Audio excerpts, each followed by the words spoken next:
Et nouveau direct, un live sur ce plateau de Fishing TV qui est bien occupé tout au long du week-end. J'arrive en galopant du stand Navicom, donc c'est pas simple, hein. Mais bon, il y a du monde dans les allées, c'est bien. Le salon a quand même une ampleur aussi importante que les autres années, voire peut-être plus comme hier sur votre stand. Ultimate Fishing est dans la place, j'ai vu que c'était toujours bien chargé, les démos tournent bien, il y a du monde, Yannick est ravi. Beau succès chez Ultimate Fishing cette année avec les différents produits. Dis-moi Charlie, là vous êtes venu avec Bruno qui est à l'étage là-bas au bassin. On va faire une petite démo. Donc quelle leurre allez-vous faire nager? On va parler de quoi exactement, Bruno ou Charlie, comme vous voulez. Alors, donc nous, comme tu l'as dit là, chez Ultimate Fishing... Approche bien ton micro comme ça, puis ouais. tu le lâches plus, tu vois. Merci, je suis pas trop habitué. Voilà. Oui, comme tu l'as dit, chez Ultimate Fishing, on a du monde, on a plein de choses à présenter, donc c'est aussi pour ça qu'on a du monde. On a vraiment des gammes qui touchent tout ce qu'on peut faire en termes de pêche au leurre, en eau douce ou en mer, en France et dans le monde entier. Et donc, parmi cette gamme-là, on a fait une petite sélection avec Bruno de 4 leurres, 2 leurres dures et 2 leurres souples, avec lesquels on va pouvoir pêcher et prendre des poissons toute l'année en eau douce. La sélection est plutôt typée eau douce, mais certains s'adaptent très bien à la mer. Ça marche. Alors Bruno, on a fait une petite sélection en fait sur les leurres, sur 2 leurres dures et 2 leurres souples qui vont nous permettre de pêcher tout au long de la saisonnalité. Que ce soit des zones de chalot en début de saison. On t'entend très peu Bruno. On peut remonter un peu le son à Bruno? Tu m'entends? C'est mieux? Non. Non. La régie, un petit peu plus de son pour Bruno. Vas-y Bruno, parle. C'est bon là? Ah, c'est mieux, ça commence. Ouais, donc je disais avec Charlie, on a fait une sélection de 4 leurres, donc 2 leurres dures, 2 leurres souples, qui vont nous permettre de pêcher tout au cours de la saison. Aussi bien en début de saison, quand on aura besoin de pêcher sur des zones chalots, que l'hiver, quand on aura besoin de pêcher sur des cassures ou un peu plus profondément. On a des leurres qui vont s'adapter aussi bien sur des fleuves, des rivières, que sur des lacs ou des étangs, tout simplement. Donc on va commencer par celui-là, Charlie. Donc je te laisse le présenter. Donc alors, pendant que tu le lances, le premier, donc c'est un leurre dur, le Vatalion. C'est un leurre qui est flottant et qui donc est à mi-chemin entre un lipless, un crankbait, un swimbait. Il est vraiment hors catégorie. Et voilà tout ça. Alors, la nage comme ça, c'est un leurre qui est donc segmenté en 2 parties et qui est une proie volumineuse sans être très lourd. Donc c'est un leurre qui fait 38 grammes. Donc pour sa taille, c'est 115.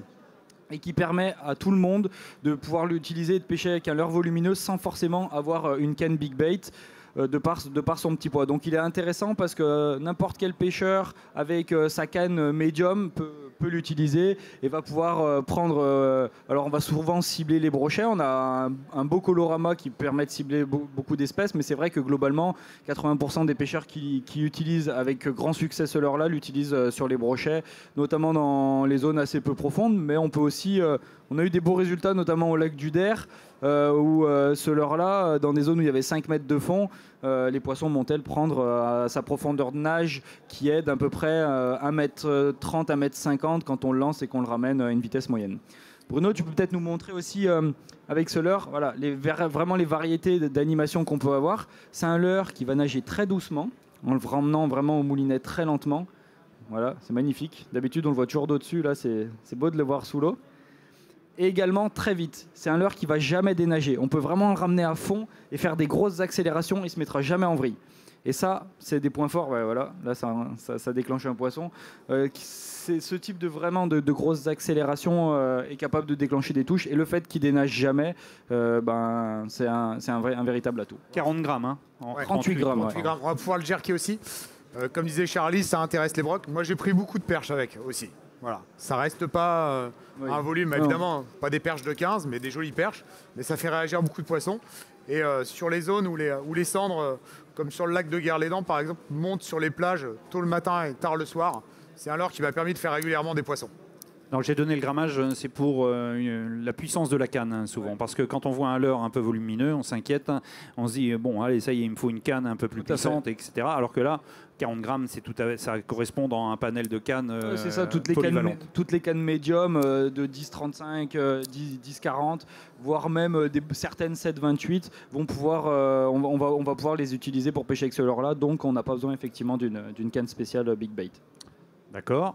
Autre leurre donc. Ensuite, un autre classique de la pêche au leurre. Hein, Mets-le sur la petite tablette à côté sous la caméra, si qu'on le voit bien en gros plan déjà. Donc un crankbait, le B-Switcher. Voilà. Impec. C'est le crankbait le plus vendu chez Ultimate Fishing pour 2 raisons. La première, c'est que vous allez le voir, il a vraiment une nage très équilibrée et incroyable. Et la seconde, c'est qu'on vend énormément cette version qui est silencieuse. Donc, c'est une version silencieuse qui se décline donc sur toutes nos tailles. Le B-Switcher, c'est un leurre où on a 4 modèles, donc 4 tailles qui vont correspondre à 4 profondeurs. 1.0 1 mètre, 2.0 2 mètres, 3.0 3 mètres, 4.0 4 mètres. Donc on peut vraiment adapter en fonction de la tenue des poissons et de la profondeur de nos lieux de pêche le crankbait le plus adapté si on veut taper le fond, si on veut passer assez haut. Voilà. Un vrai crankbait. Un vrai crankbait silencieux. Qui ne tire pas dans la canne. Oui, ce que je vois. Qui ne tire pas dans la canne, qui se lance très bien aussi. Très agréable. Alors on l'utilise principalement évidemment en eau douce. Mais je tiens à dire, pour ceux qui l'ont déjà utilisé et qui nous suivent un petit peu sur les vidéos, que ce soit Nico ou moi, on l'utilise énormément en mer sur les bars. Notamment les journées où il y a beaucoup de vent, ça nous permet de tendre notre ligne et en fait de ne pas perdre le contact, tout simplement.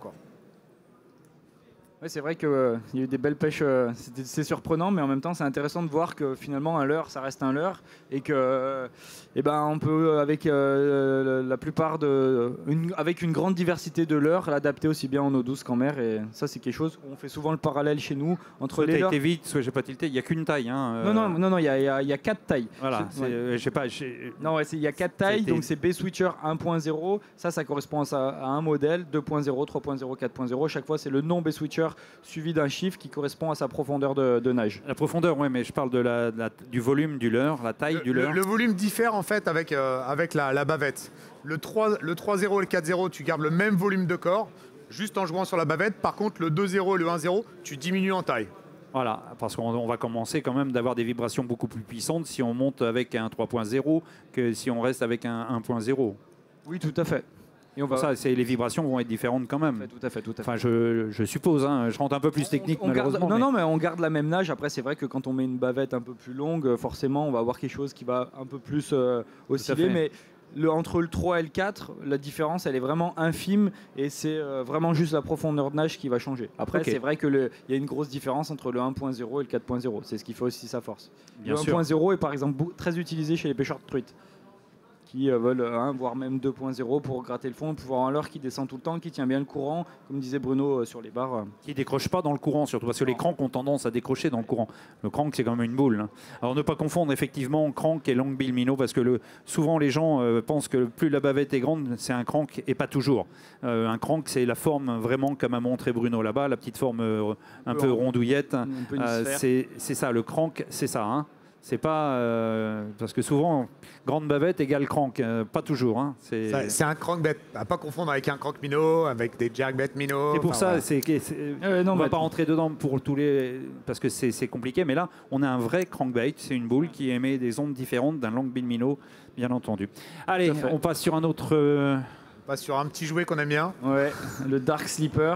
Donc le Dark Slipper, c'est un leurre souple pré-monté, prêt à pêcher, donc avec une plombée interne et un hameçon qui va se cacher dans la dorsale. Hop là, voilà, ça va se gâter. J'arrivais pas à me concentrer. Ça va se gâter. Ouais. Ah. Mais ils vont commencer d'avoir un peu faim et voilà. Heureusement, il n'y a pas d'hameçon. Hein. Il n'y a pas d'hameçon. Donc il va falloir qu'ils recrachent. Voilà. Il a bien gardé longtemps. Donc oui, le Dark Slipper, sa particularité, donc c'est cette plombée interne qui va lui donner à la descente. Alors là, on le voit en cranking, et il va avoir une descente vraiment diagonale, et ce qui diffère à ce qu'on peut avoir sur un leurre souple général avec une tête plombée en tête, où on va avoir une descente vraiment verticale. Là, celui-là, il a été conçu d'une manière à avoir cette descente diagonale comme un poisson qui vient se poser sur le fond et comme un poisson qui limite, parce qu'il faut quand même c'est quand même la chose à dire sur cela, c'est que c'est une imitation de petits poissons qu'il y a dans plein de cours d'eau, notamment dans le nord-est et le centre-est de la France, qui s'appellent les gobies. Alors il y en a en mer aussi, et on en a de plus en plus en eau douce, et ça représente aussi un petit peu une grémille, ou alors pour les plus petites tailles, ça c'est la plus grosse taille, on a une taille de 2 pouces 4 qui est très imitative notamment d'un chabot et qui va être intéressant pour les pêcheurs de truites. Tout à fait. Exact. Sachant que c'est bientôt l'ouverture, hein. Mars arrive à grands pas. Hein. C'est la première ouverture nationale et réputée d'ailleurs, l'ouverture de la truite. Donc voilà, le Dark Sleeper, il s'anime bien donc en linéaire, en animation, comme ça en traction. Et comme le montre Bruno, c'est un très bon leurre de cranking aussi. Et étant donné qu'il a donc cette dorsale qui couvre l'hameçon, ça Bruno, ça serait peut-être bien que tu le montres pour montrer aux gens. Ouais, en gros plan. C'est son point fort. Évidemment, on a coupé l'hameçon, hein, mais l'hameçon se trouve là. Oui, c'est vrai. On voit encore la petite pointe là qui dépasse. Et donc cet hameçon, il est caché dans la dorsale et ça fait un vrai effet d'anti-herbe et ça va nous permettre de passer dans les herbiers, de passer dans les bois. Essaye de Bruno de t'accrocher au fond là, de le montrer de passer dans les cailloux. C'est vraiment son point fort. On a fait des super parties de pêche sur les perches et les cendres, à gratter des tas de cailloux en lac de barrage et même sur la Moselle qui est infestée de gobies. Et donc les prédateurs, notamment les cendres et les perches, s'en gavent littéralement. Et donc là, pour ces pêches-là, on correspond vraiment à la nourriture que mangent en grande partie les poissons. À la manne. Forcément, s'il y a un 2 pouces 5, forcément pour les truiteurs, c'est génial, quoi. Les gens qui pêchent la truite vont pouvoir se régaler avec un 2 pouces 5 qui ressemble vraiment au chabot. C'est top, quoi. Donc là, vous voyez, il s'accroche pas, il passe vraiment bien dans les obstacles. C'est aussi son point fort. Et ça, c'est aussi induit par le fait que sa plombée interne, on voit, c'est un leurre qui est assez large et qui va, entre guillemets, rebondir sur les obstacles et donc beaucoup moins s'accrocher ou presque pas s'accrocher. Et on va pouvoir pêcher ces zones-là à chaque fois. Hop, il vient rebondir sur les cailloux. Il vient pas se coincer comme on pourra avoir quand on a une forme de tête plombée. Donc c'est vraiment un atout et c'est vraiment un petit bijou qui prend tous les types de carnassiers. Nous, en eau douce, effectivement, on a dû prendre toutes les espèces qu'on peut avoir en eau douce avec, qui sont aptes à manger des leurres souples, qui sont là pour se faire leurrer par des leurres souples. Et Bruno va pouvoir vous en dire un peu plus en mer, même si moi, mon plus gros bar que j'ai pris à ce jour-là, j'ai pris avec un Dark Sleeper. Alors moi, j'ai pas pris mon plus gros bar avec ça, mais j'en prends énormément. Et notamment aussi sa faculté à ce qu'il a à se mettre en bon positionnement de nage. Et le fait aussi que la plombée soit interne et avec cet équilibre, ça fait qu'on va pouvoir aller lécher des courants assez puissants tout en maintenant son leurre, en fait, en le laissant évoluer dans celui-ci. Donc ce qui est génial, notamment quand on pêche du bord sur des zones qui sont soumises au courant, comme on a dans la sortie du Golfe, etc., ou même un peu plus haut sur le Finistère, ça permet de faire vraiment des grosses pêches sur un leurre qui passe quasiment partout sans rester planté en fait, dans les rochers. Et notre ami JC nous a fait une jolie petite vidéo avec ça un soir. Voilà. C'est un leurre qui est très efficace, qui est à la portée de tout le monde parce que vous alliez gratter, que vous fassiez du cranking, en gros du lancer ramené avec, il est tout le temps pêchant. Il est armé d'un simple et d'un triple ou d'un simple seulement? Uniquement d'un simple. Qui est caché dans la nageoire dorsale. Dans la nageoire dorsale, uniquement. D'accord, c'est une demande. Ok. Et donc notre quatrième leurre. Notre quatrième leurre, on continue un petit peu dans l'évolution de la saison. On va vous présenter un finesse, une nouveauté de chez Madness, hein, pour ceux qui connaissent. Et puis pour ceux qui ne connaissent pas, Madness, c'est un fabricant de leurres souples japonais qui nous fait des leurres vraiment très qualitatifs. On leur a fait créer des propres couleurs appropriées à nos eaux françaises et à nos eaux douces. Et donc Madness a la particularité d'avoir une gomme très tendre et flottante. Donc avec ça lui procure une action vraiment naturelle. C'est dur de dire naturel pour un bout de plastique, mais qui va avoir d'une certaine manière une représentativité très vivante. Donc voilà, quand on le pose au fond, il se tient debout. Donc on peut, pour ces pêches-là, ces pêches linéaires, donner de l'attractivité comme ça. Et ce leurre souple, surtout en ce moment, ça va être un leurre vraiment dédié à la pêche en verticale. Si tu arrives après, Bruno, à le maintenir vraiment très statique, pour le poser quand on connaît les postes ou qu'on pêche des zones précises où on sait que les poissons sont là parce que y a des souches, il y a un muret, c'est encombré, on sait que les poissons sont là et il va falloir les faire réagir. Et le seul moyen de pêcher dessus, c'est doucement. Ce leurre-là, voilà, il n'y a rien besoin de faire, il apparaît presque vivant à la moindre sollicitation. Et donc ça va être aussi intéressant pour les pêcheurs en pélagique. Les pêches pélagiques se développent de plus en plus. Ça va vraiment être intéressant pour ça, pour les pêcheurs qui descendent leur leurre rapidement sur le poisson et qui ont des poissons suiveurs qui des fois mettent 1 minute, 2 minutes à attaquer. D'avoir un leurre comme ça, avec cette densité-là et cette action-là, ça risque de vraiment prendre des poissons. Enfin, on sait que ça en prend parce qu'il a des frères dans sa gamme et ça, c'est un point complémentaire.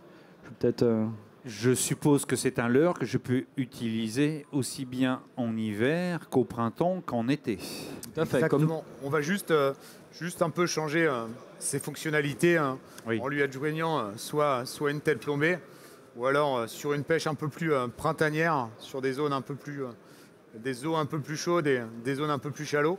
Et ben, c'est un super trailer de chatter, quoi. Voilà. Et un poisson un peu plus actif, quelquefois, au printemps. Voilà, tu l'as mis sur un chatterbait. Super trailer, voilà, qui est très vivant, qui me permet en plus à mon chatter de vraiment n'opposer aucune résistance, mais aussi de pouvoir pêcher tout doucement en ayant une grosse vibration derrière.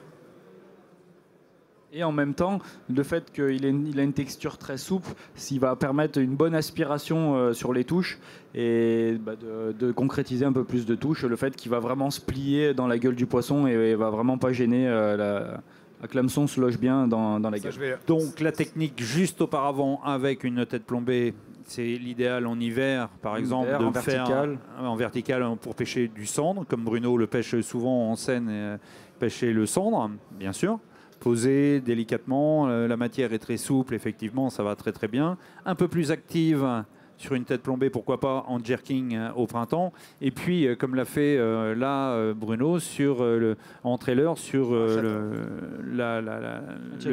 sur le chatterbait. Un chatterbait ou un spinnerbait. Ou un spinnerbait. Un spinnerbait ou un swim jig, enfin voilà, tout ce qui peut être adjoint en fait palette d'un trailer. devant, voilà. Ça permet de rajouter du volume et c'est aussi un point fort de ce leurre-là par rapport aux finesses qui existent sur le marché, c'est que souvent les finesses ils sont assez fins. Et ils ont vraiment une forme allongée, ce qui leur procure une certaine efficacité. Et là, sur celui-là, on a un finesse qui est quand même plus épais et plus large. Donc, il va parfois plus coller. Les poissons, ils mangent rarement, en termes, si on veut parler du côté imitatif, des poissons très fins. Quand on prend une brème, un gardon ou même une grosse ablette, c'est assez ventru. Et là, on va avoir quelque chose qui se rapproche un peu plus des silhouettes que peuvent chasser nos carnassiers. Donc JC David, qui était là hier, qui lui a officié pas mal aux États-Unis, expliquait que le black bass se pêche, le pêche essentiellement au jig, c'est une de ses priorités. Il était dans nos experts hier durant le tuto pêcheur.com et il expliquait que les trailers étaient indispensables bien souvent et il fallait des trailers de qualité et celui-ci apparemment en ferait partie si je ne m'abuse pour le bass. Ça en a tout l'air. Ça en a tout l'air.